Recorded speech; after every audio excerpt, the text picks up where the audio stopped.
안녕하세요. 바른사의 미트 콘서트 42번째 시간입니다. 지난 시간 미트 콘서트는 황영남 안양예고 교장 선생님을 학교에서 학교폭력 어떻게 다루는가라는 주제로 이루어졌습니다. 최근 체육계와 연예계를 중심으로 불거지기 시작한 학교폭력 논란에 대해서 알아보았고, 학교에서 학폭을 어떻게 다루는지 그 절차와 한계점들을 살펴보았습니다. 학폭이 근절은커녕 나날이 정도가 심해지는 원인과 대안에 대한 다양한 의견들이 오고 가는 시간이었습니다.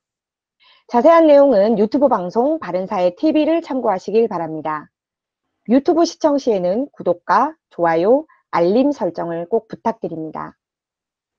이번 주 바른사의 미트 콘서트는 조동근 명지대 경제학과 명예교수님을 모시고 공공주도 착각이 부른 LH 게이트, LH 해체 및 민간주도 개발이 답이다라는 주제로 진행되겠습니다. 지난 2일 한국토지주택공사 LH 직원들의 시흥, 광명 등 3기 신도시 투기 의혹이 제기되며 국민적 공분을 사고 있습니다. 문정부는 취임 후 무려 24번의 부동산 대책을 발표했지만 시장을 고려하지 않는 정부 주도의 규제 일변도 정책으로 인해서 부동산 시장은 안정은커녕 정상을 벗어나 폭주에 가까운 상승세를 보여왔습니다.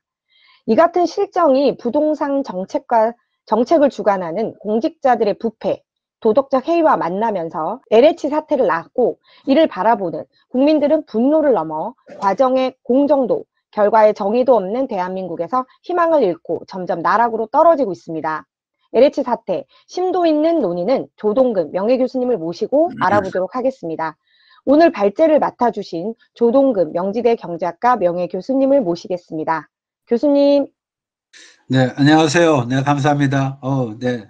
아이고, 오늘 뭐 좀 그 제목 자체가 좀 그러네요. 근데 할 수 없죠. 우리가 이제 다이내믹한 그런 이제 세상에 이제 살다 보니까, 원래 제목은 상당히 좀 그 전형적으로 뭐 LH 뭐 해체 뭐 이런 얘기를 썼는데, 그렇게 하면은 좀 제가 너무 이렇게 구체적으로 이렇게 흘러가는 것 같아서 좀 추상적으로 한 단계 끌어올려야 될 것 같아요. 문제의식을. 그래갖고 조금 이제 제목을 바꿨는데요. 이렇게 했습니다. LH 타락을 잉태죠, 잉태한 문재인 정권의 부정불의에 저항, 가로 열고 분노해야, 이렇게 했습니다. 이게 맞는 것 같아요. 그러니까 제가 드린 말씀에 가장 키워드가 뭐냐면은 독과와 독과수를 구별하자는 거죠. 독과는 LH 공사죠. 하지만은 LH 공사나 독과를 열리게 한 원인 제공자가 독과수가 있는 거죠. 그게 바로 몸통으로서 문재인 정부가 아닌가 싶습니다. 사실은 문재인 정부가 맞는데 문재인 정권으로 좀 이걸 세게 썼어요. 그래서 그 부정의, 불리에 우리가 분노하고 정을 하자 하는 것이 전체 흐르는 메시지입니다. 예, 뭐 정치적으로 이렇게 좀 뭐 편향됐다 이렇게 얘기를 하실 수 있을지 몰라도 지금이 또 정치 계절이죠. 바로 이제 4월이면은 뭐 지방자치 이제 선거 있지 않습니까? 따라서 정치 계절에 정치 얘기하는 거는 당연한 거 아닙니까? 네, 그렇게 좀 봐주시면 될 것 같고요. 네, 지금 이제 첫 번째 LH 타락 배태한 문재인 정권의 부정불의에 저항하자 이렇게 얘기를 드렸고요. 이 한 번도 경험하지 못한 나라, 이거는 뭐 자기네들이 썼으니까 우리가 그대로 이용해 주는 겁니다. 그래서 불의가 법이 되면은 저항은 의무가 된다. 다시요, 부정의 또는 불의가 법이 되면은 저항, 국민의 저항이죠. 또는 자유시민의 저항은 의무가 된다. 이거를 제가 찾아냈는데 이거는 제가 한 얘기는 아니고요. 바로 뒤에 이제 말씀드리겠지만은 여기를 이제 봐주시면은 이렇게 되겠습니다. 예, 토마스 제퍼슨이죠. When injustice becomes law, resistance becomes duty를 제가 그대로 인용한 겁니다. 부정의가 법이 될 때 국민, 자유시민이 되겠네요. 저항은 의무가 된다. 사실은 이게 지금 딱 현재 맞는 것 같아요. 거의 지금 뭐 불의, 부정의가 법이 되다시피 하지 않았습니까? 네. 약간 여담을 좀 곁들이면은 우리나라의 그 현실하고 비교해 보세요. 우리나라 집회 인물을 보세요. 다 옛날 분들이시고, 그렇죠? 뭐 거북선 같은 뭐 무생물도 있고 말이에요. 물론 이제 거북선은 좀 얘기가 되지만. 그래서 우리나라 같은 경우는 뭐 그 파운딩 파더 어디에 계십니까? 건국이 저절로 됐습니까? 그런데도 불구하고 이런 파운딩 파더를 우리가 세우지 못하니까. 그래서 뿌리를 못 찾으니 나라 운명이 부평초 신세가 된 게 아니다. 그러다 보니까 돌고 돌아서 이런 변창음이 나타나고 변창음을 갖다 대단한 인재를 찾은 것처럼 생각하는 뭡니까? 이 정권 아닙니까? 참 답답한 거죠. 여기 이제 분노는 한국을 다시 세울 소중한 정치적인 자산. 어떻게 생각하세요? 이렇게 좀 생각하거든요. 분노는 정치 자산이에요. 어떻게 해요? 한국을 다시 일으켜 세울 소중한 정치적 자산이다. 국민의 분노가 LH 사건 사고에 함몰되면요, 본질을 놓칠 수가 있어요. 그걸 염려합니다. 사건 사고 일치가 문제 본질일 수는 없잖아요. 말씀드린 대로 LH라는 독과가 아닌 LH를 잉태한 독과수가 문제 본질입니다. 국가의 목을 먹는 인간들이 이럴 수 있나라고 흥분하고 화낼수록 내부자 거래에 연루된 사람들의 꼬리 자르게 명분만 이렇게 세워주는 게 아닌가. 저는 그걸 걱정하는 거예요. 용서하겠다는 게 아니에요. 꼬리 자른 명분을 주는 게 아닌가. 설령 LH 해체로 간다 하더라도 결국 마찬가지죠. 그래서 LH를 만들게 한 보수 정권, 뭐 이런 또 그들의 반전 카드가 또 나올 수 있잖아요. 그래서 우리는 뭐냐면 독과와 독과수를 우리가 구분하죠. 그래서 지금 말씀드릴 예정인 LH 게이트를 배태시킨 더 큰 불의와 더 큰 부정에 분노하고 저항하죠. 이겁니다. 제가 드린 말씀은요. 평등, 공정, 정의, 미명에 가려진 그들만의 잔치 다 드러났잖아요. 문재인 좌파가 주장한 그런 평등, 공정, 정의는 사실 전형적인 과다식별의 오류를 범하고 있어요. 예를 들었어요. 기회가 평등하고 과정이 공정하면 결과는 있는 그대로 받아들여야 되는데 도대체 무슨 결과가 정의롭습니까? 실러버스 그대로 주고 교과 과정대로 다시요. 실러버스대로 강의하고 중간고사 보고 학기 말고사 보고 그랬는데 A하고 B하고 C, D가 구별되잖아요. A도 정의롭고 B도 정의롭고 C도 D도 정의롭다고요. 교수가 누굴 특별하게 봐주지 않는 다음에 그런데 이걸 갖다가 어떻게 평등하고 공정하고 정의를 이렇게 억지로 연결합니까? 그러다 보면 늘 말씀드린 대로 치타의 뭡니까? 그 부드러운 허리, 그 위에 독수리 날개, 그 아래 호끼의 다리에 붙일 수가 없는 거라고요. 붙였다면 그거는 작동불능이 되는 거죠. 네. 그렇습니다. 그 사전적 평등하고 그다음에 과정에서 공정은 구두선이었다. 자신의 기득권을 지키기 위한 수단적 가치 이게 다 판명된 거죠. 조국하고 윤미향의 어떤 그런 행동을 보면 엄마 찬스, 위안부 찬스란 말이 나오지 않았습니까? 그다음 좌파에게 결과는 정의롭게 이거는 사후적 평등을 의미하는 거죠.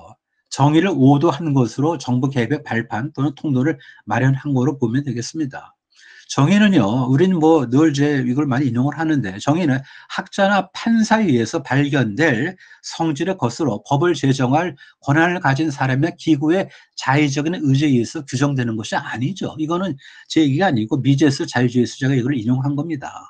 그러고 시장에서 발견 또는 확립된 공정한 상거래 관행이 정의한 예가 되는 거죠. 이게 맞는 거죠. 어떻게 무슨 뭐 평등의 과정 뭐 해서 공정의 또 결과의 어떤 정의 이렇게 자기적 연결할 수 있는 건 아니죠. 네, 그렇습니다. 지금요.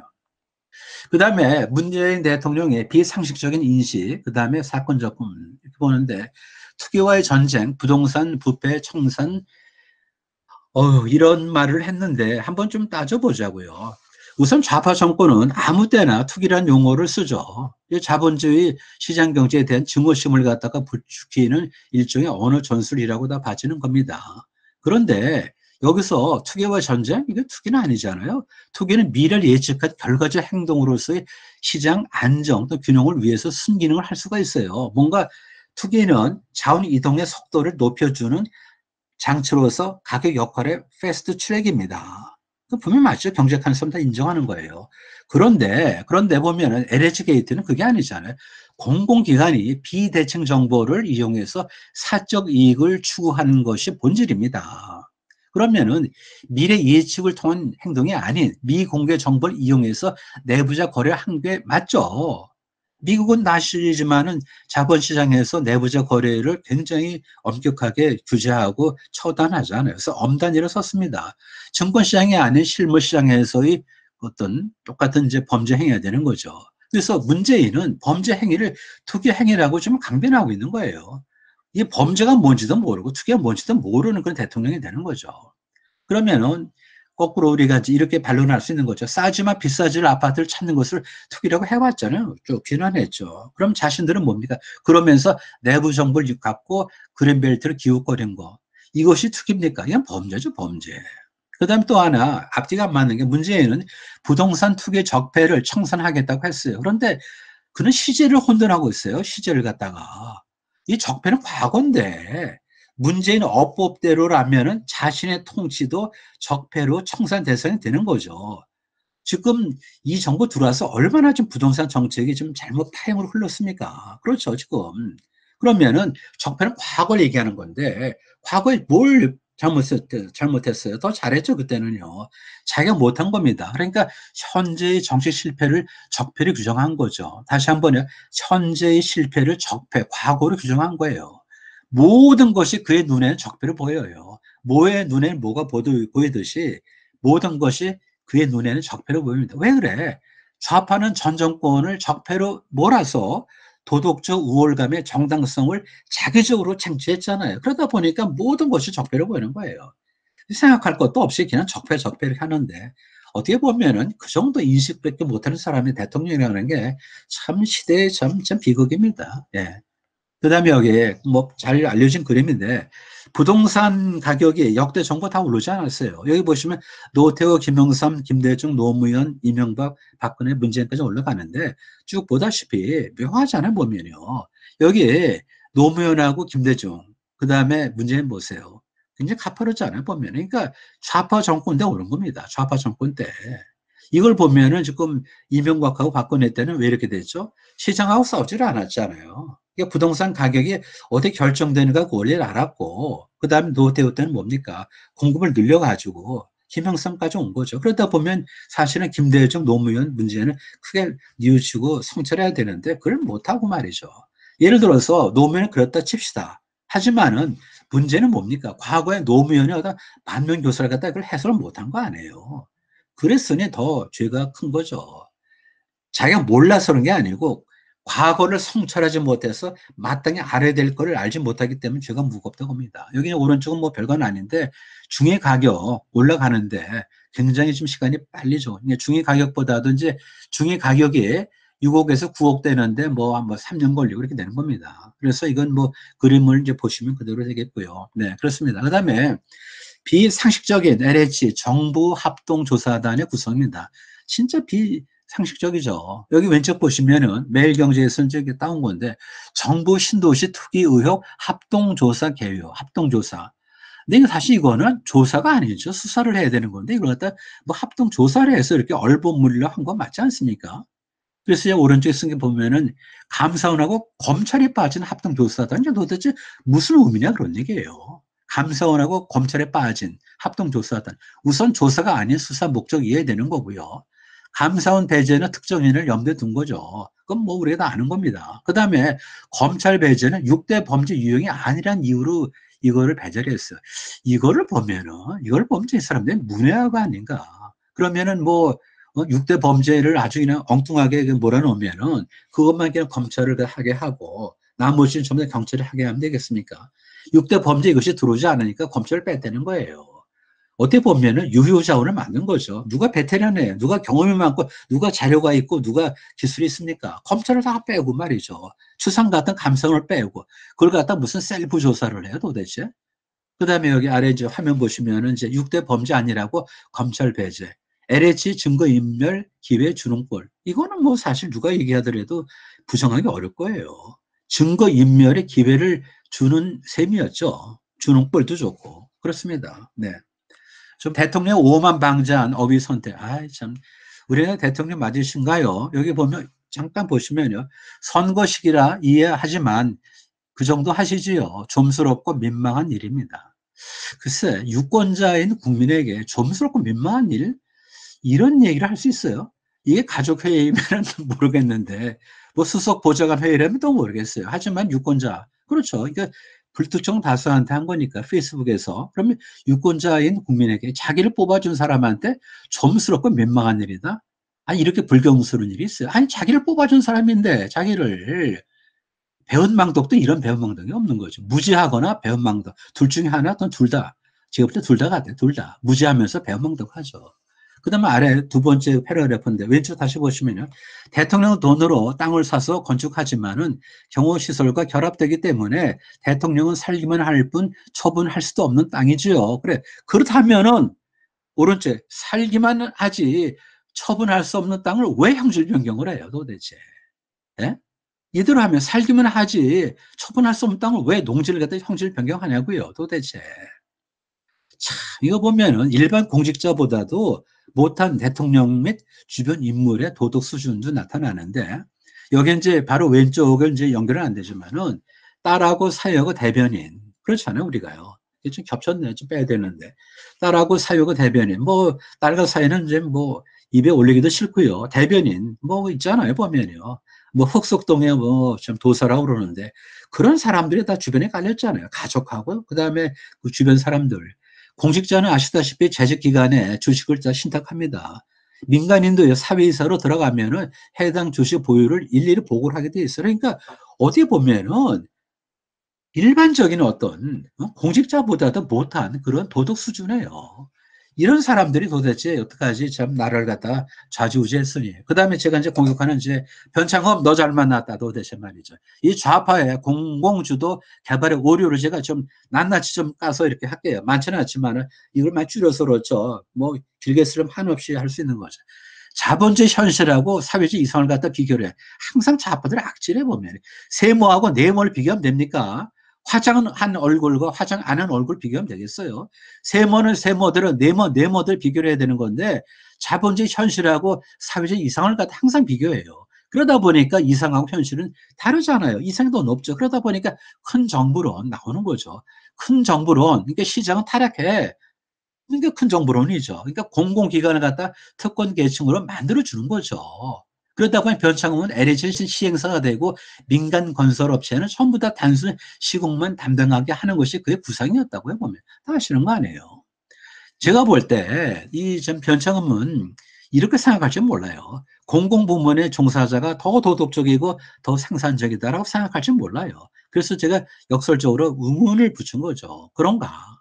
제가 볼 때 그렇게 생각했을 것 같아. 전형적인 이분법적인 선악 구도가 그대로 들어가는 거예요. 항상 바보같이. 그러면 이 논리가 맞다면 주민등록번호가 홀수로 끝나면 짝수로 끝나는 사람보다 더 도덕적이고 더 생산적이어야 되는 거죠. 이게 말이 됩니까 도대체?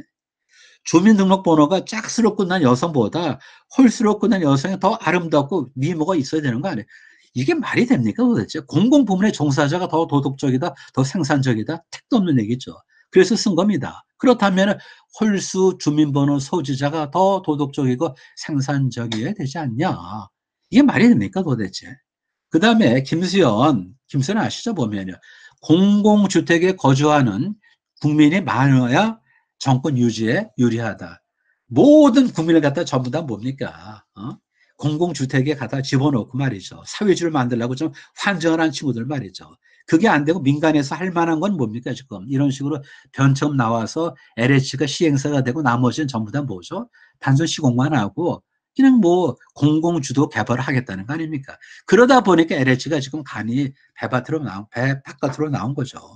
그렇습니다. 그 다음에 이제 LH 땅 투기 후폭 후에도 이사 공급 대책을 일정대로 강행하겠다고 합니다. 그러면은 참 이게 뭐 불과 며칠 전인데 3월 9일째인데 말이죠. 지금은 약간 좀 자세가 좀 약간 누그러졌는데 아니 이렇게 후폭 후에도 이걸 갖다가 일정대로 강행하겠다. 이걸 좀 증명해야 돼요. 만약에 이사 공급 대책을 갖다 일정대로 강행하지 않으면 대한민국을 사달난다는 걸 입증하시면은 그 다음에 이사 공급 대책을 일정대로 하시라고. 그것도 아닌데 자기네 입에 뭐야 올렸기 때문에 너희들이 뭐라고 생각하건 가재, 붕어 나는 뭐야 나는 용이고 나는 뭐야 지금 더 높은 사람 따라와 이렇게 얘기하는 거 아닙니까 지금요. 이게 말이 됩니까 도대체. 후폭풍에 불구하고 이사 공급 대책은 일정대로 강행하겠다. 약간 이제 세금 이제 관련된 걸 집어넣으면 2019년도에요. 국세 293조 중에서 부동산 관련 세금이 한 19조 됩니다. 6.4%. 여기 이제 지방세는 재산세죠. 포함되면은 부동산 관련 세금은 50조예요. 이렇게 뜯어가고, 이렇게 집값 올려놓고, 또 한편으로는 뭡니까? LH가 가서 기웃기웃하면서 그린벨트를 미리 사들이고, 이게 도대체 뭡니까? 그러니까 이런 식으로 사람들한테 불질러 놓고 이 와중에 LH 사건은 터진 거죠, 지금요. 어떻게 보면은 세상은 말이에요. 이렇게 항상 그래 보면은, 그러니까 그 악의 세력이라는 게 보면은 그야말로 뭐 그냥 모든 거를 평정할 수 있고 다 통제할 수 있고 그렇게 할 수 있다 하지만 뜻밖의 이렇게 난파선이 된 거죠. LH를 믿었던 LH를 생각이나 했겠어요, 보면요. 오른쪽을 보면서 이제 결론이 되겠는데요. 인류의 진보는요, 국가가 가진 강제력을 부당하게 행사하는 폭정에 대한 저항과 반대를 통해서 달성된다. 이 말을 누가 한번 좌파들 한번 이거 읽어보고 부정할 수 있는 부정해 보시라고 지금 논리적으로. 인류의 진보는 국가가 가진 강제력을 부당하게 행사하는 폭정에 대한 저항과 반대를 통해서 달성됐다 이겁니다. 그렇지 않습니까? 따라서 3기 신도시는 당연히 원점에서 재검토돼야 되는 거고요.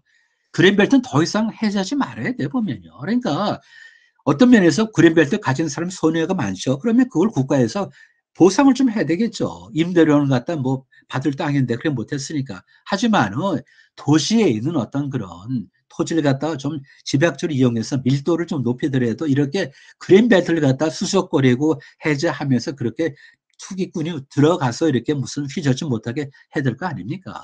그렇죠. 그래서 재산권은 자유 생명과 같은 자연권이에요. 재산권은 자연권입니다. 따라서 이거는 함부로 얘기할 수 있는 게 아니에요. 그러니까 그린벨트와 손해를 본 사람들한테 거의 상응하는 만큼 국가가 보상을 해야 됩니다. 그건 맞아. 하지만 해제는 하지 말아야 되는 거죠. 그만큼 쾌적한 환경을 마련해 줬으니까 반대 급부로서 우리가 돈을 줄 수는 있지만 세금에서 그걸 그때 해제해서 뭡니까 도대체. 그 사람들한테 어떤 윈드폴 프로핏을 줄 필요도 없는 거고 또 그걸 갖다 뭐 열어줘서 이렇게 LH 같은 그 바퀴벌레들한테 말이죠. 그 다음에 그 국회의원들 같은 그런 썩어빠진 바퀴벌레들한테 기회를 주면 안 되는 거죠. 재산권은 자유 생명과 같은 자연권이에요. 따라서 재산권은 뭐하고 동격이에요? 자유 생명과 같은 동격이고 재산권은 자연권입니다. 그래서 이 개발도 결국 재산권을 건드리는 거니까 관주도가 아닌 민간 및 시장 주도여야 되겠죠. 네. 여기까지 왔고요. 그 다음에 조금 이제 약간 이제 보론인데 자유주의 간섭주의인데 자유주의는 사회 일부분 유상계급 자본가 및 기업가의 이익을 다른 계층보다 우선시하는 분이 여겨지고 있어요. 그렇게 맨날 이렇게 좀 스티그마를 받아봤죠. 근데 그렇지 않습니다. 하지만 자유주의는 특정 집단이 아닌 모든 이의 복지를 향상시키고자 하는 최초의 정치운동 맞죠. 그 다음에 간섭주의는 사회적 약자의 복지를 향상시키겠다고 하죠. 하지만, but, 실제로는 약자에 대한 조작적인 경계 설정, 게리맨더링을 통해서 자신의 지지 세력에게만 돈을 갖다 주고 그들에게만 복지를 좀 갖다 주는 거 아닙니까? 도대체. 이게 뭡니까, 이게 지금. 그 다음에 미제스는 마르크스가 공산당 선언에서 계급 간의 반목과 계급 투쟁을 이론책의 주요 골자로 삼았지만은 그는 한 세대 동안 계급이 무엇인지에 대해서 설명하지 않았다. 깜짝 놀랐어요. 이거 맞는 것 같아 보면요.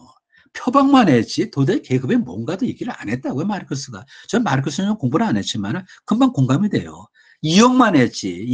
그러니까 이론책의 기초로 삼았지만 뭐가 계급인지 대해서 말을 안 했다고요, 보면요. 제가 가로 열고 사자와 얼룩말 비유를 얘기한 건 뭐냐면 이렇습니다. 특히 이제 좌파를 이제 공격하는 소재를 찾다 보니까 찾았는데 사자하고 얼룩말 보면요.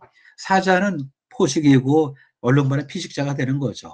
그럼 이제 사자는 뭐 자본가가 되고 그 다음에 얼룩말은 이제 노동자가 되고 이제 이렇게 되는 거죠. 그러니까 항상 계급 투쟁 아닙니까? 갈등이고. 그러면은 사자 얼룩말 보세요. 그러면은 사자가 말이죠. 동료 사자를 위해서 자기가 얼룩말을 안 잡아먹지는 않아요. 그렇잖아요, 보면요. 사자가 동료 사자를 위해서 자신의 배고픔에도 불구하고 얼룩말을 안 잡아먹지는 않아요. 따라서 계급의 이익이 사실은 존재하지 않습니다. 만약에 계급의 이익이 존재한다면 사자는 자기 동료 사자를 위해서 배고픔을 자기가 참고 견디면서 얼룩말을 잡아먹지 말아야 되는데 그게 말이 됩니까? 안 되는 거예요. 따라서 보면은 뭐 대중소기업도 마찬가지예요, 보면요. 예. 그야말로 뭡니까? 중소기업, 그죠? 밑에 있는 더 내려가면은 어떻게 보면은 자기보다 더 불쌍한 사람이어서 자기가 자제해야 되는 그게 아니잖아요. 따라서 사자가 자기 동료 사자를 위해서 얼룩말을 잡아먹지 않지는 않는다.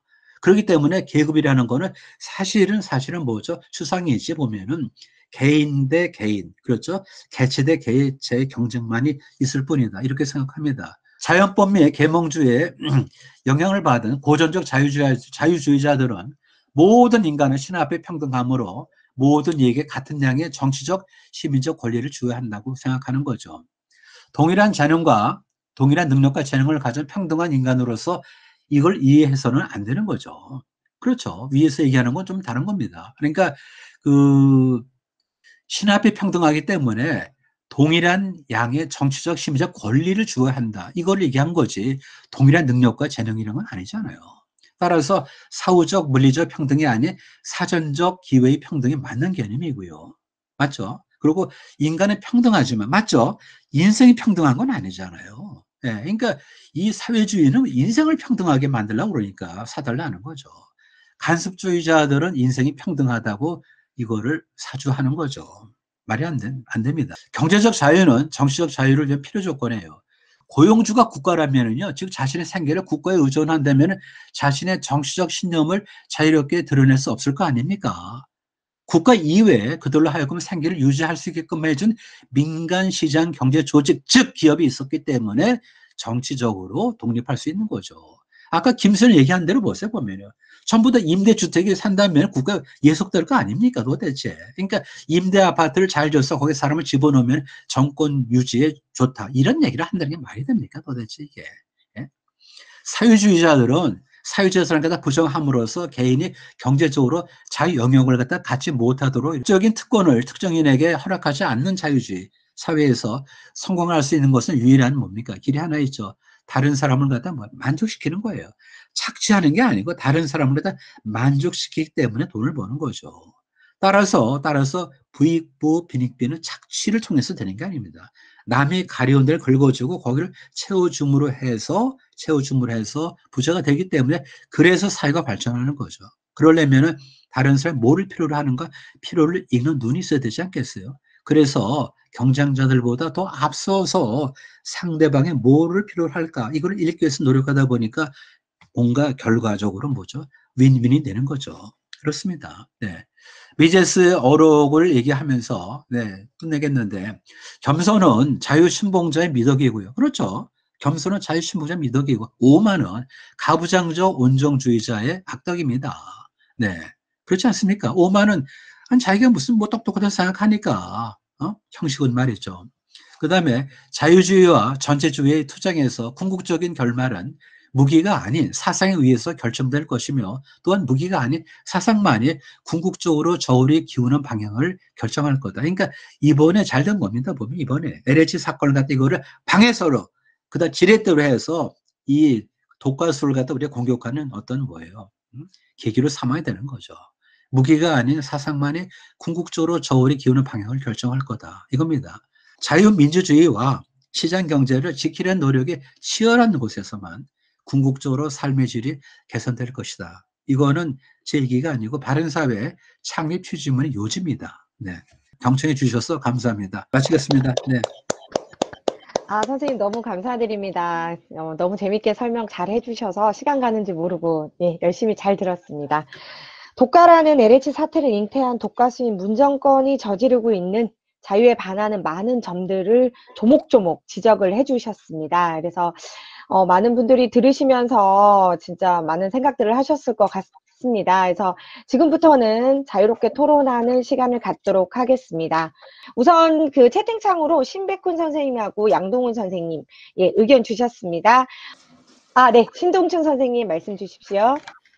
이번에 그 사태는 정말 고양이한테 생선 가게를 맡겼는데 우리나라가 이제 개발 시대가 아직도 뭐 지속이 돼 있다는 환상을 가지고 옛날에 그 80년대 1기, 2기 또 요번이 3기인데 전부 다 조직적인 투기가 있었습니다. 그러니까 이게 공영개발이라는 게 부패를 낳는다는 거가 있는데 이번에 교훈은 외국에는 그 소위 이해 충돌, conflict of interest 이런 개념이 굉장히 확립이 돼 있는데 선진국일수록 우리나라가 전혀 여기에 대해서 장치를 못하고 있습니다. 그래서 지금 아마 국회에서 뒤늦게 이해충돌 방지법이 논의되고 있는 거로 알고 있는데, 직무상 비밀 이용을 해서 경제적 이익을 얻고 투기에 가담을 하는 이 모든 것들을 사전에 차단하는 제도가 있어야 될 것 같습니다.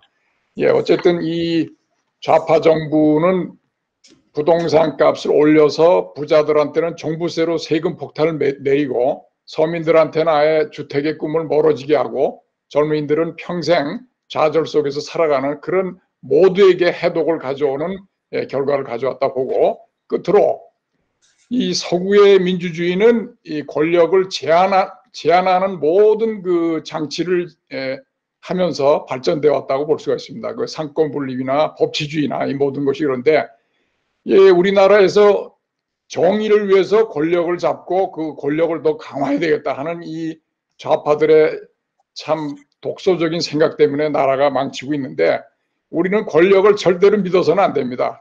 권력에게 모든 그 제한할 수 있는 수단을 국민들이 강구를 해서, 다만 공공의 이익을 위해서 필요한 경우에 한해서 선량한 관리자로서의 정부가 있는 것이지, 이 좌파들을 보면은 정의를 빙자해서 권력을 계속 확대하고 이것을 영속화하는 지금 것을 핵책을 하고 있다, 이렇게 말씀을 드리고 싶습니다. 감사합니다.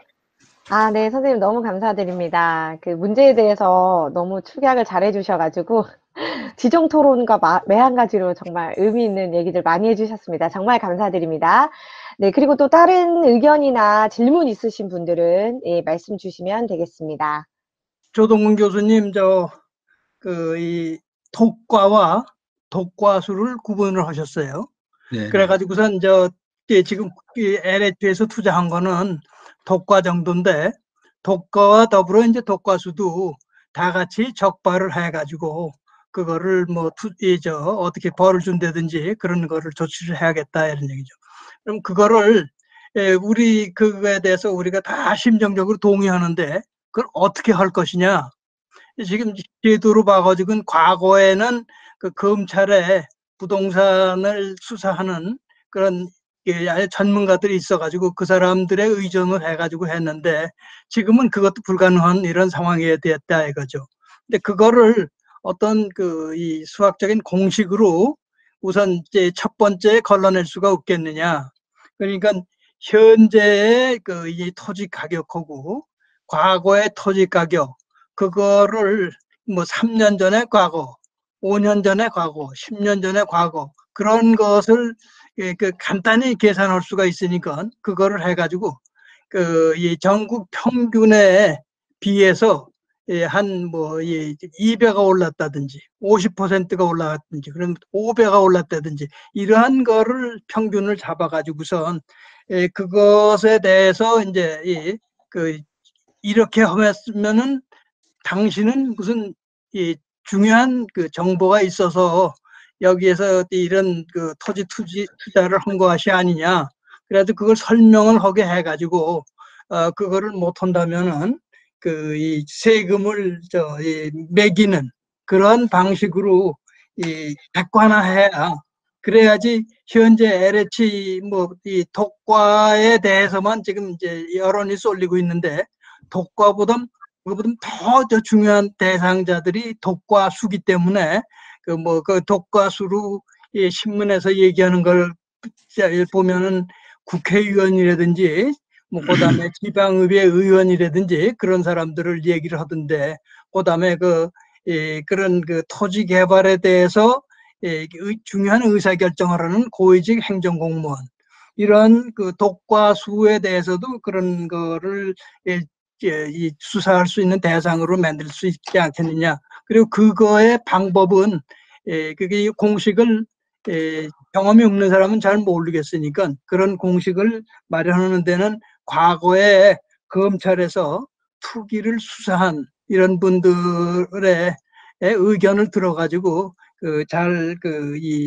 그 공식을 만드는데 도움을 받을 수 있을 거 아니냐, 이런 게 한 가지 제안이고, 두 번째는 아까 조동근 교수님 인사이더 트레이딩에 대해서도 이제 언급을 하셨는데, 이 토지 투기를 이 독과나 독과수가 그 토지 투기를 해가지고 큰 이익을 봤다고 하더라도 그거를 현재까지는 그 범죄화할 수 있는지 그건 잘 모르겠어요. 그거에 대한 그 형법 규정이 있는지는 모르겠으니까. 그런데 이 주식 시장에 관해서는 인사이더 트레이딩은 이 법으로 이제 못하게 하는 법으로 죄를 규정하는 그런 거가 있거든요. 그러니까 그 이번을 이게 이제 전기로 해가지고선 이 토지 투기에 대해서도 인사이더 트레이딩과 마찬가지의 이런 이 법제를 또한 만들었으면 어떻겠느냐 이런 두 가지를 제의 겸 토론 주제로 제시합니다. 감사합니다. 이 사회가 최근 들어서 우리 경제 사회가 점점 힘들어지다 보니까 생기는 필연적인 결과라고 저는 보고 있고요. 가장 큰 문제는 저는 좀 그 공무원 사회가 지금 공무원 사회나 공공부문이 무너지고 있다라는 점을 지적하지 않을 수가 없습니다. 그리고 또 하나는 이제 공직을 맡은 분들, 우리가 장관 대통령뿐 아니라 사실은 말단 공무원들까지 혼연일체가 된 어떤 코드 오브 컨덕트라고 해야 될까요? 그것을 강하게 유지를 하는 것이 우리 국가가 혹은 우리 사회가 발전하는 기본인데, 마치 대통령과 장관만 깨끗하면은 나머지 사람들은 많은 문제를 야기해도 된다는 그러한 생각들이 전반적으로 퍼져 있는 것이 아닌가 생각이 들고요. 또 하나의 문제는, 이런 문제는 사실은 필연적으로 발생될 수밖에 없는 구조적인 문제라고 저는 보고 있습니다. 그러니까 우리가 가지고 있는 제도가 결국은 정확한 이러한 기본 윤리가 없는 상태에서는 필연적으로 나타날 수밖에 없는 것이라고 보고요. 특히 LH 같은 경우에 있어서는 사실은 일종의 주택이나 혹은 토지의 가치가 굉장히 크잖아요. 그러니까 소위 얘기하면 한탕을 할 수 있는 요인들이 직원들 간에 굉장히 크다는 거죠. 그래서 또 한편으로는 이제 LH가 주택공사인데 이 굉장히 큰 문제가 심각합니다. 그러니까 땅을 사고 집도 짓고, 세상에 그걸 한꺼번에 하는 기관이 어디 있습니까? 분리돼야죠. 그러니까 땅 개발은 땅 개발대로 하고, 그 다음에 토지에 대한 주택 건설 문제는 민간 부분에 맡기든지, 제가 주택공사가 필요 없다는 얘기는 아니지만은 공공과 민간이 서로 경쟁할 수 있는 시스템을 갖도록 했다면은 이런 일들이 아마 나름대로는 최소화하고 우리 사회가 통제할 수 있는 수준이 되지 않았을까, 그렇게 생각합니다. 현재 이러한 토지공사의 시스템상으로는 이러한 일들은 지금 막는다고 해서 해소되는 게 오히려 더 음지로 들어가서 더 심각한 정치화 문제로까지 비화될 수 있다, 이렇게 보고 있습니다. 감사합니다. 네, 좋은 의견 정말 감사드립니다. 이제 조동근 교수님께서 이렇게 두 분의 의견을 들으시고 이제 말씀을 좀 해주시길 부탁드리겠습니다. 네. 두 분 말씀 잘 들었고요. 차례대로 좀 제가 답변 올리면은, 우리 이천표 교수님께서 이제 투기를 경계를 지을 수 있는 어떤 좀 산식이랄까, 그런 걸 좀 찾아야 되지 않을까, 이렇게 말씀하셨는데, 아마 상당한 계산 비용이 들어갈 것 같고요. 그래서 이런 계산이 또 다른 계산을 낳을 수 있으니까, 저는 뭐냐면은, 제가 바로 이제 아까 좀 시간 나서 1기, 2기를 봤거든요. 그때도 보면은 사전에 어떤 정보가 좀 누설된 기민이 있어서, 근데 그때는 국가가 굉장히, 정부가 무지무지하게 그거를 색출을 했고요. 구속도 많이 됐어요. 그래갖고 이 부정하는 어떤 이제 방법으로서 땅을 미리 산 사람들을 굉장히 이거를 옥죄했거든요. 근데 지금 그게 아니고 전혀 노력을 안 하잖아요, 보면요. 이걸 갖다 수사도 아닌 조사단을 만들고, 예? 그래서 좀 제가 볼 때는 이게 이제 샘플이 별로 이게 넓은 게 아닌 게, 최소한 다 어떤 3기를 중심으로 해서 특정 시점이 있고 특정 지역이 있잖아요. 그렇다면 거기에 그 토지를 갖다 매매한 사람들을 전수조사한다 하더라도 그게 그 자체가 무슨 전국에 대한 토지 매매가 아니기 때문에 충분히 좁혀서 가부를, 그러니까 이게 뭐 내적인 어떤 뭐 미이용 정보를 이용했는지 여부를 판단할 수 있을 것 같아요. 그런 것이 조금 더 계산 비용이 더 적지 않을까. 그렇지 않고 전국적으로 뭐 3년 전, 5년 전, 그 다음에 이걸 해서 한다면은 우선 게더링하는 어떤 그런 정보가 너무 많아서 소위 이제 우리가 계산 논쟁에서 나오는 그런 계산 비용이 또 이제 큰 변수가 될 것 같고요. 그 다음에 앞에 말씀드렸지만은 뭐 우리가 법이 부족해서 이해 충돌 방지를 못해서 그건 아닌 것 같아요. 그건 아니고 보면은 제가 볼 때는 공직자 수준이 그밖에 안 돼요, 사실이요. 본격자에. 그래서 제가 처음에 디테일하게 제 수사반장에 형사반장 안 하겠다는 것도 뭐냐면 우린 이번 기회에 한번 진짜 얼마나 공공의 탈을 쓰고 사익을 추구했는지 우리 민낯을 보자는 거예요. 그러니까 전부 다 뭐냐 우리가 이 정치 세력에 대해서 특히 여권에 대해서 분노와 저항을 하는 계기, 방아쇠와 지렛대가 돼야 된다는 거예요. 제 말씀의 어떤 요지는 말이죠. 그게 맞는 거지. 디테일하게 무슨 뭐 어떻게 뭐 LH를 갖다 뭐 구조적으로 무슨 뭐 수술을 하고 그다음에 어떤 새로운 관청을 만들어서 이건 아닌 것 같아요. 지금 우리가 다 같이 뭐냐면은 전부 다 정부가 도대체 인간들아 이걸 갖다 그렇게 덮으려고 그래. 좀 아까 제가 보여드린 거지만 2.4 대처를 갖다가 그럼에도 강행을 하겠다라는 이게 감이 나와요 도대체. 감이 나와요 도대체. 이 와중에 도대체. 그리고 대통령이라는 그런 사람이 도대체 뭐 그만둡시다 좀스럽게 민망하게 이런 얘기를 할 수 있어요. 그러니까 그런 걸 대해서 분노를 하지 않는 게 저는 큰 문제예요. 그래서 아까 처음에 말씀드린 대로 분노도 무지 중요한 정치 자산인데 이걸 갖고 정치권을 공격을 하고 그들 갖다 뭐죠? 아주 급소를 찌르는 그런 방아쇠 지렛대가 되지 않고서는 안 된다 이겁니다. 그래서 뭐 김원식 교수님 보면은 뭐 이렇게 기능적으로 분리를 하자 그런 것도 얘기할 수 있겠죠. 그렇지만은 그런 거는 좀 디테일한 기술의 어떤 문제지. 지금 우리가 기술의 문제에 얽매인 데는 아니고 한번 대우각성하고 우리가 공공과 민간에서 어떻게 공공이 민간보다 더 능력이 있고 더 도덕적인가를 한번 너희들 설명을 해봐라. 그래서 앞으로는 공공을 빙자해서 생기는 모든 것에 대해서는 징벌적인 어떤 그런 세금이랄까 어떤 뭐 위해를 갖다 가하더라도 너희들이 수긍을 해야 된다는 정도까지 분위기를 만들어 가야 돼요. 하나 참고로 예전에 시카고가 왜 이렇게 시카고 전 목조였죠. 한번 큰 화재가 났어요. 그래갖고 시카고가 달라졌다고요. 요번에 보면은 이 정부가 맨날 정부가 무슨 모든 걸 다 한다고 그랬잖아요. 일자리 만들고 그다음에 뭐 다 리드하고 공공이 얼마나 추하고 얼마나 가식이고 얼마나 민간의 발전을 갖다 이걸 옥조였는지 원래 스스로 반성하는 어떤 그런지 뭐랄까 기회를 잡지 않으면요 또 기술적으로 흘러가요. 이해충돌 방지법 그 아이디어가 지금 없습니까 도대체? 그리고 맨날 국회의원 선서하잖아요. 국회의원들 들어서 뭡니까? 재산 등록하잖아요 보면. 장치가 부족한 게 아니에요 보면요. 그리고 좀 미안하지만은 뭐 여당이 있는 국회의원들이 LH 공사 그 해갖고 뭐 정보 달라고 해서 그러다 뭘 빼내고 말이죠. 그 다음에 LH에 있는 사람들이 뭐 임대주택 가서 말이죠. 마치 내가 랜드로드고 너희들이 무슨 뭐 할 수 있는 것 같이 그렇게 행동을 해왔는데 그런 문화적인 제도적인 그런 게 안 바뀌고 나서 무슨 디테일하게 뭘 쪼개고 뭘 갖다 붙이고 그게 됩니까? 그래서 이제 다시 오므리면 지금은 이제 뭘까? 하여튼 전수조사를 해갖고 감사원하고 지금 검찰을 대대적으로 집어넣어가지고 3기 신도시 그 시점, 그 다음 그 주변 해갖고 사태에서 아주 이걸 일벌백계로 해서 하여튼 찾아내야 돼. 충분히 찾아낼 수 있어요. 자금 출처를 갖다 다 그걸 얘기하는데 예를 들어서 우리 서울에서도 어디 뭐 무슨 동네에서 집을 살 때 보면 자금 조사를 다 하잖아요. 그걸 왜 안 합니까? 이건 범죄에 해당되는 건데.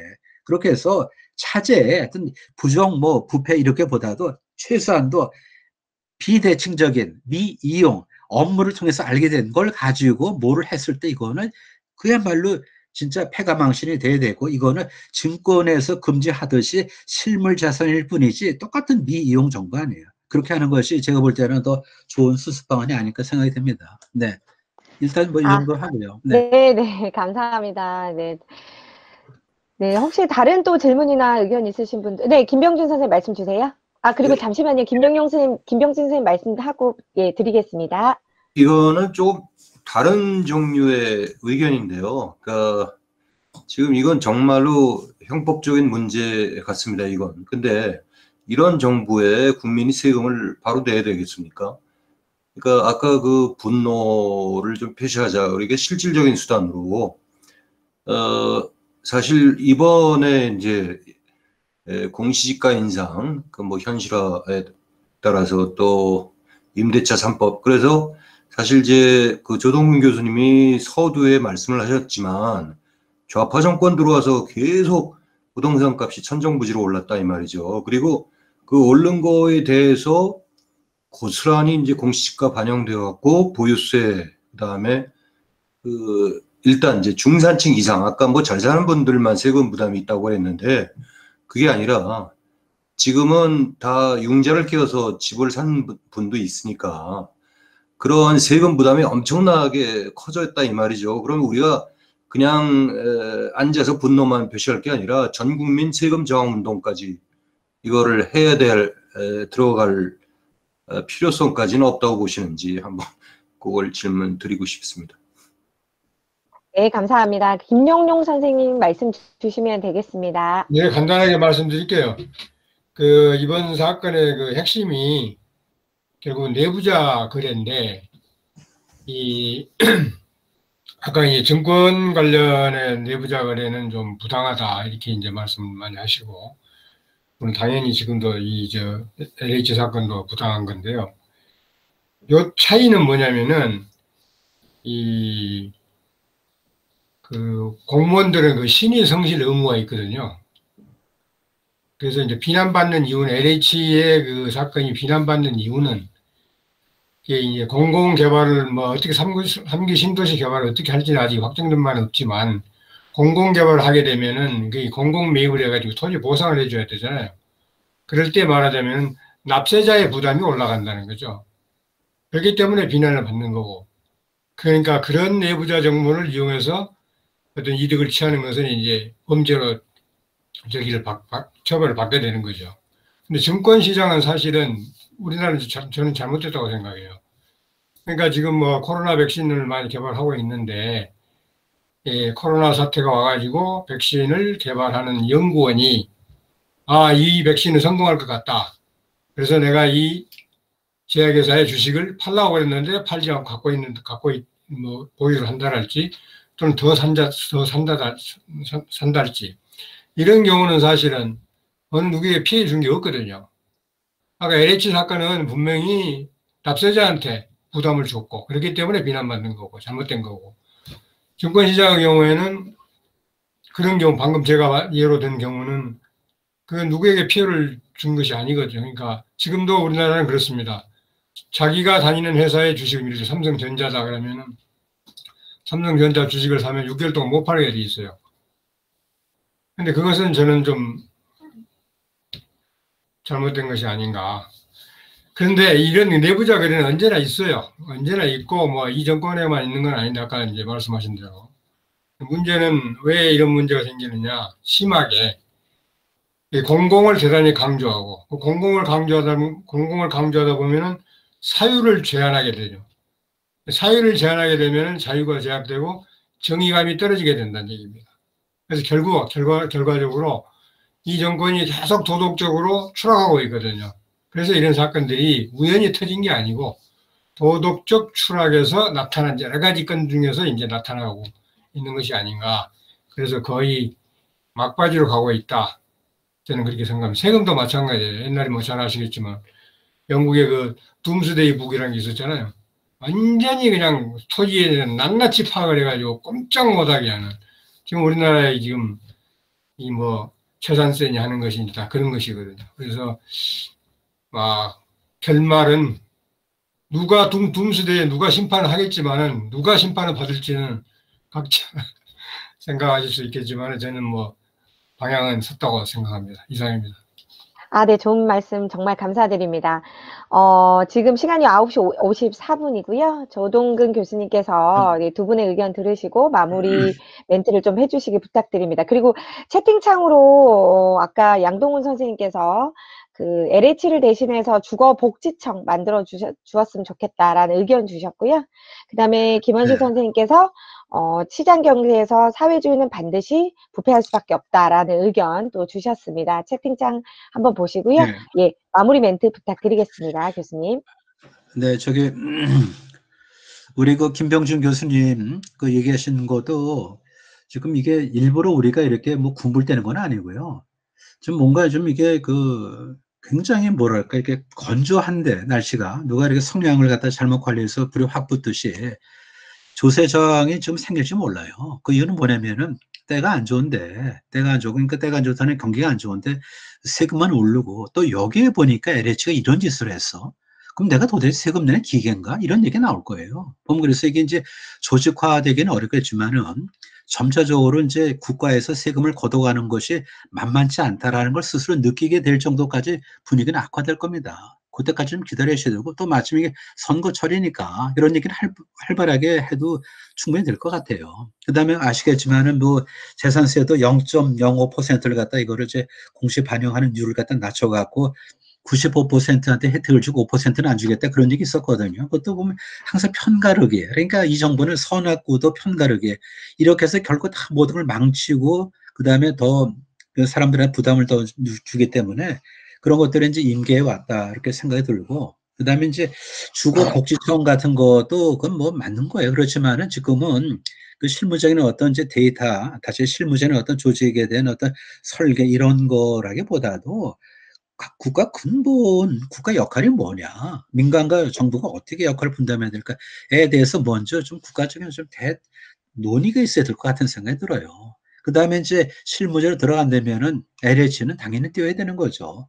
그리고 만약에 이제 그 H 같은 경우는 민간이 할 수 있는 거 아니에요. 그러면은 국가에서는 이제 뭐 땅을 갖다 구매해야 되는 거니까 토지 구매청 정도로 해가지고 아주 청으로 해가지고 공공기관이 아니고 공무원으로 해서 아주 뭔가 좀 더 이렇게 감시 눈이 들어가게끔 토지 구매청을 만들고 나머지에는 LH에서 H는 띄워도 돼요. 띄워도 된다. 그러니까 결과적으로 이제 그 계획만 하고 뭐 집행 이런 건 좀 다른 쪽에서 할 수 있어야 좀 덜 비대하는데 지금 LH는 너무나 많은 걸 갖다 좁은 데다 집어넣기 때문에 미안하지만 LH 들어가는 순간에 자기가 무슨 뭐 큰 부자가 된 것 같은 그런 젊은이들 생각이 있었다고 그러잖아요. 그래서 그것도 이번 기회에 악의 근원으로서 LH를 좀 파헤치고 제일 중요한 건 뭐냐면 일렉이 이기면 너무 가혹하다 싶을 정도로 조사를 하고 구속자가 깜짝 놀랐어요. 한 700명, 800명 이렇게 올라갔어요. 한번 제가 그 조사한 게 맞는지 한번 확인해 주세요.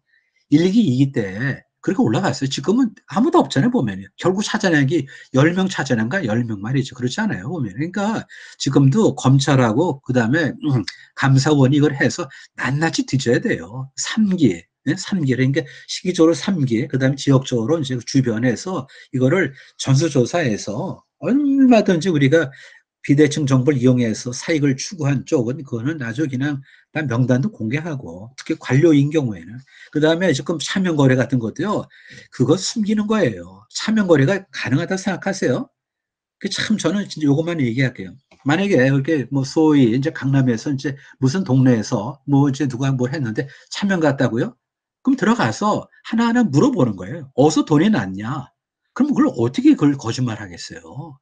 따라서 차명 거래라 그거 찾기 어렵다. 그 새빨간 거짓말이에요. 그러니까 이렇게 해서 우리가 뭐예요? 지금 빨리 덮자고 하는데 덮자고 하는 동의하면 안 돼요. 그래서 제가 모두 말씀드린 대로 우리가 너무 분노가 LH에 좀 집중되면은 꼬리 자르기 어떤 명분만 주는 게 아닌가. 그러니까 그 이전에 그 독가수로서 문재인 정권의 어떤 그런 거대한 어떤 타락한 그 실체에 대해서 우리가 저항과 분노를 해야 되겠다 이겁니다 지금. 네. 뭐 좀 말씀이 됐나 모르겠네요. 네, 이종천 선생님께서 그 네. 사이에 채팅창으로 이제 네. 그 정부 개입이 너무 확대돼서 관리 능력 초과로 인해서 그렇죠. 이런 네. 부패가 네. 발생하지 않았나라는 맞아요. 의견을 주셨고요. 네, 그렇습니다. 조동균 교수 이 차명거래 마지막에 말씀하셨는데 네. 차명거래 같은 거를 찾아내는 게 검찰 그 경험 있는 그렇죠. 검찰도 어려워요.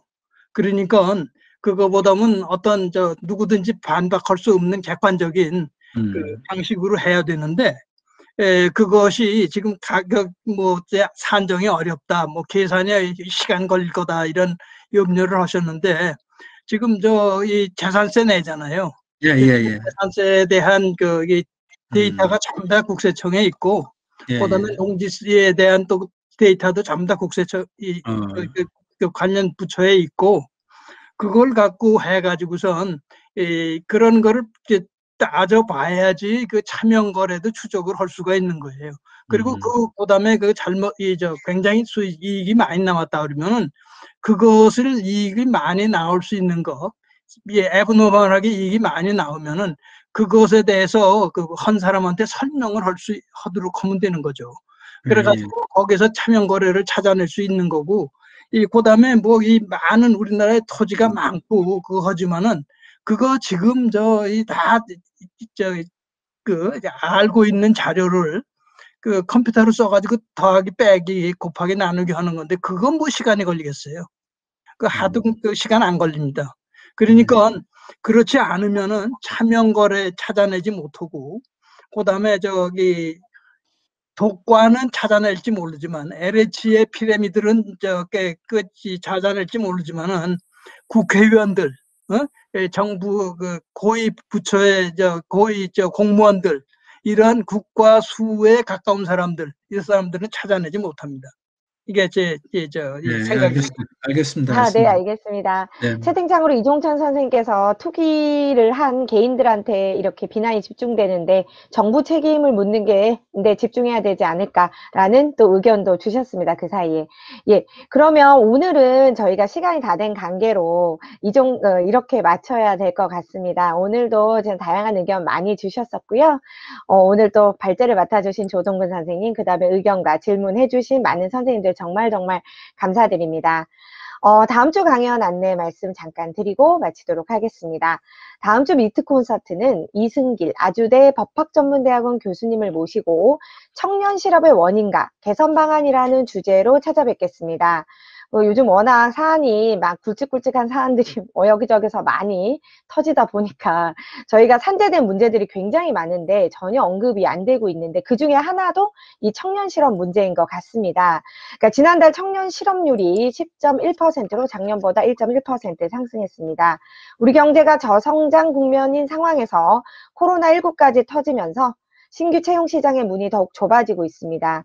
이 같은 상황에서 정부가 기업의 투자를 장려해 일자리를 늘리는 것에 적극 지원해야 되는데 문정부는 기업활동 장려는커녕 기업 규제 정책만 내놓고 있고 국민의 세금으로 채우는 공공근로나 공무원 증원, 지원금 살포 등만을 통해서 청년 실업의 대안으로 내놓고 있습니다. 그래서 우려되는 바가 굉장히 큰데요. 청년 실업의 문제를 심도 있게 논의할 다음 주 미트 콘서트에도 많은 관심과 참여를 부탁드리겠습니다. 오늘도 참 많은 분들 함께 해주셨습니다. 너무너무 감사드리고요. 오늘은 여기서 마치도록 하고 다음 주에 또 좋은 주제로 찾아뵙도록 하겠습니다. 정말 감사드립니다.